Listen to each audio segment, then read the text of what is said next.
Hello friends, it's Nancy from Astrology and Angel Mediums today with another tarot spread video for you guys. And today we're going to be talking about the Disconnect spread. Now this one I found at Oak Moon Tarot. If I can find a link for their site or their social media, I will definitely link it in the description box. And this is a great spread, especially if you are someone that maybe has been struggling a little bit to release and let go of a particular relationship or situation that you feel is no longer in alignment with what it is that you're trying to do moving forward. And I'm going to be using the Learning Tarot cards just because it's nice for you guys to kind of follow along and have some of those keywords, as well as kind of see a RWS, inspired deck, or basically a copy of it utilized in these readings. So let's try to get into what is going on with this deck. And I have a flipped over card, so let's put that one back. All right, let's kind of get into, oh my goodness, I always have these cards that want to jump out. All right, let's do it this way then. Okay, so this is a 5-card spread, and we're gonna just kind of see what comes together, as I don't really have anyone in mind that I want to disconnect from, if that makes sense. So I'll just kind of go along with it. So as with a lot of these spreads, I think that having a situation in mind before you kind of pull the cards, and also having these specific questions for each of the cards within the spread, will help you receive the clearest guidance for your situation. So let's get into it. So first we have card number 1, which is what thread still connects me to this person. So here we have the Fool. All right, I'm going to try to kind of put it to where you guys can see everything. All right, so card number 2 is what is available to me after I disconnect. So here I have the 2 of Swords reversed. And again, if you don't read reversals, you can always flip the card around. Basically, do what feels right for you. All right, so card number 3 is what vow do I need to release? And here I have the 9 of Swords reversed. And then card number 4 is what staying connected does to or for me. So this is going to be the 2 of Pentacles. And then card number 5 is how to release myself from these energetic contracts. So here we have the 7 of Pentacles. All right, so there's my 5 cards. And again, you can kind of lay these out however you would like. I'm just laying them out this way because this is how I, saw them within the original post.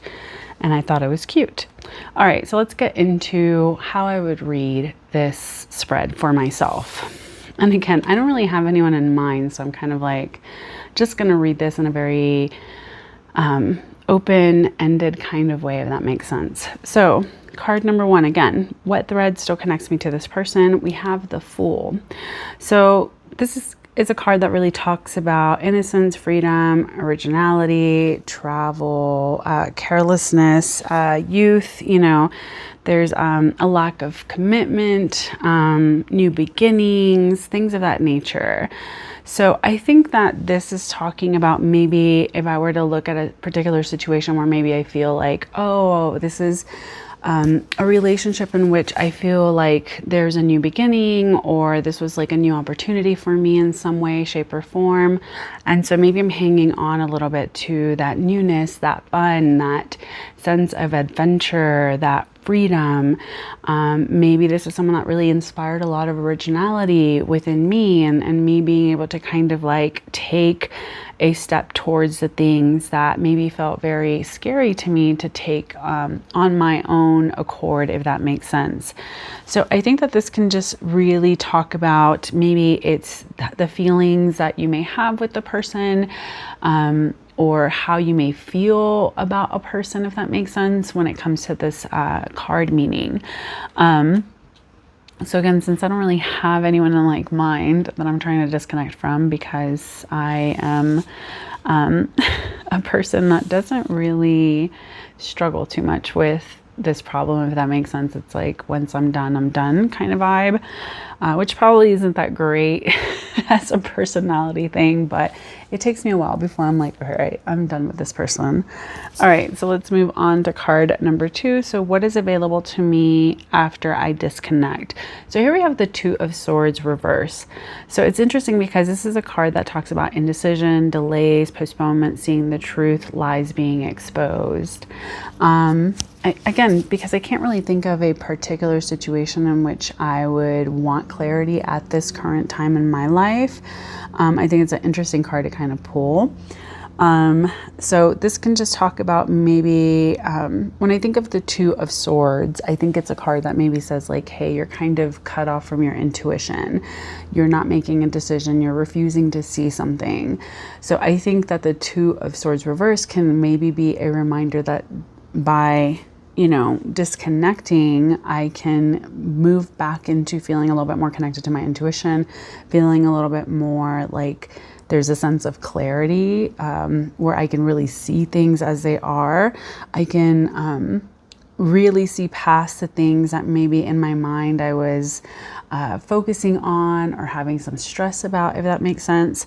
So I think it's an interesting card to pull for this position, just because it can talk about maybe like saying, hey, like you need to move back into understanding that like you haven't really been able to see clearly in this situation or within this relationship.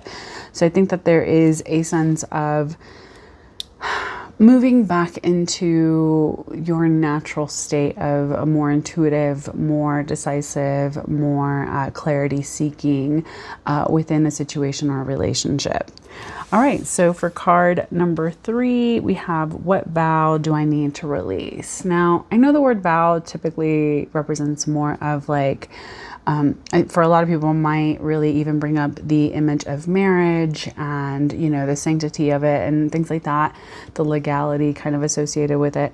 But I think all relationships, we have a sense of maybe even unspoken vows that we may take, whether it's a friendship, whether it's with, family members, whether it's, coworkers, things of that nature. I think a lot of our relationships, we just don't really realize that, all of them require some sort of agreement that we are going to be, in cahoots basically in order to make the relationship work. So again, what vow do I need to release? Here we have the Nine of Swords. So there's a light at the end of the tunnel, recovering, improving, letting go of negativity and stress. Now, this is talking about what vow do I need to release, is maybe feeling like, oh, I have to like continuously wait for someone to improve. I have to continuously be with somebody hoping that they will do the necessary internal growth in order to meet me where I'm at, or, is willing to kind of move past, I just don't really know what I'm doing. And I'm just, I'm just a baby basically. Because I know for a lot of relationships, the reason why many of them tend to fail is that we don't give each other enough grace as we're growing. And maybe one person is the one that feels like they're the ones that can do a lot of growth and change. And then the other person has a sense of like, maybe grief over how that person has changed and why that person has changed. And they're like, oh, you're not who you used to be, and things like that. So I think in this situation, this is kind of saying like, maybe we have to kind of let go of this need of like, oh, it has to be like how it's always been, or it means like that we're no longer connected in the ways that I would want for us to be. And so I think the biggest thing with this card, especially with it being reversed, is that we're looking past what is traditionally the upright meaning of fear, anxiety, negativity, things of that nature. So I think that this is maybe saying in this situation or in this relationship, maybe there's been a sense of feeling a little bit stuck in maybe the negativity or the stress or the anxiety of the relationship, which I know can be pretty much something that does occur in a lot of our situations and our relationships, is that there may be these like negative elements that kind of, maybe we don't always realize like how stressful a relationship is, or the circumstances regarding that relationship can be, until we've like escaped the relationship and left the relationship, and then we're kind of like, oh my gosh, I didn't realize how high stress the environment was, or how hard it was on my mental health to constantly be, in that situation. So even though I said I don't really have a relationship in mind, I think I can kind of see what this is talking about. So this is great. I love how these cards, I'm always like, I'm just going to do a reading, and then it's like a sample reading, and then I want tattles on me. Rude. All right. So card number 4 is what staying connected does to or for me. And this is the 2 of Pentacles, which is a card of balance. It talks about resourcefulness, ups and downs, adaptability. It can talk about juggling money, transferring money, profit and loss, income, financial decisions, financial stress, and partnership. So, this is an interesting card to kind of add, or an interesting position to put into this reading, because I think sometimes we are like, I want something to make a decision for me. So I like that this is kind of giving you a little bit of clarity, and maybe even some illumination on different elements that may be playing into a relationship. So this is talking about, what does staying connected do for me, or to me. And essentially this is a card that's kind of saying like, it can just feel very much like it's easier to just keep the balance. It's easier to just not go through the act of, kind of removing this person from your life, or kind of extricating yourself from the relationship, or ending the situation, because sometimes it can feel very challenging to choose to move on from particular relationships. So I guess to give you guys a little bit of clarity, I have been no contact with my birth mother since 2017. We have a very tumultuous, challenging relationship. And I, as a mother myself, I decided, after so many years, that I was like, I just don't want to have a connection with you. Now, as someone who is a first generation Mexican American, and in Mexican culture, the mother can do no wrong in a lot of ways. And so I have a lot of family members that don't really understand why I have chosen to not just live and let live, and to forgive, and to just like, water under the bridge sort of vibes, as I've been told by many family members. And I won't lie, there is sometimes a lot of guilt and fear that's kind of associated with, what does that look like for me? What will that, how is that going to affect me long term? As the only daughter out of that family, it's very challenging at times, because I also, again, here I am going to tell you all my business. I've never had a relationship with my biological father, because he passed away when I was very, very young, and I did not know about him until I was much older. And just recently found some family members associated with him. So there's always this like, I'm juggling, right? I'm juggling these 2 elements of like, well, now I don't even have that part of my family to kind of connect to. And so there is this like trying to find the balance. And my children only have, a couple grandparents left. So it's unfortunate that my mother is one of them. And I really wish that they had what I have seen to be a very beautiful connection and relationship that many grandmothers can have with their grandchildren. But unfortunately, that's just not really the case for me. So it is hard, because there has been a lot of like ups and downs, flexibility of me having to learn how to be very flexible, because There's been many layers to the, ending of that relationship with my mother. And one of the big things was always money. Unfortunately, she is someone that has utilized resources that were not hers to fund the life that she had, and putting people like me in really bad financial situations before I was of legal age to even have an understanding of what she had done. And because of that, that's really affected me throughout my entire adult life. So to kind of give y'all a little bit more clarity on what these cards are trying to tattle on me for. So I think for me, if I were to, sometimes it's hard because I feel like there's this balance between the past sense of who I've been and how I was raised and my culture, and my connection to my culture has been through my mother. So it has felt like very much like I would feel like I would be more in balance if I were to have that root back into my identity, my culture, my upbringing, and things that really affected me enough to make me the person that I am today. So it's very interesting that these cards, I was like, I don't have anyone in mind. And it's like, hey girl, thank you, Pisces full moon. Always bringing up all the feels. Okay, so let's move on to card number 5, is how to release myself from these energetic contracts. And so here we have the 7 of Pentacles. Now, this is a card that really talks about like awaiting our results, right? It talks about things are coming to fruition, hard work paying off, the harvest, the rewards, the profits, but it's just not quite there yet. It's still, gestating, so to speak. So we have to kind of nurture that perseverance. We have to be patient. We have to plan.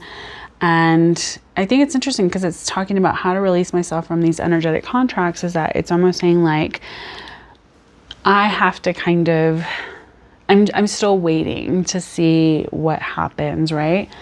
And that is something that I've really have felt, even though I have not had a conversation or connection to my mother since 2017. I feel like it's a constant thorn in my paw in a lot of ways, because it's very hard to be a mother and not have the support of an active living mother, whether that is like through loss of, of death, or loss of situation and relationship, loss of, in other ways that we can lose people in our lives. So I feel it very profoundly in a lot of ways. So I think that this is just saying that in order for me to really release myself, is that it's just going to take a lot of patience. It's going to take a lot of time. I need to keep being more aware of like, what am I doing?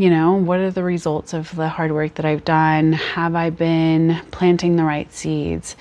Because one of the biggest things for me to be no contact was that I felt like I had to have no ill will towards the no contact, if that makes sense. It wasn't made out of anger. It wasn't made out of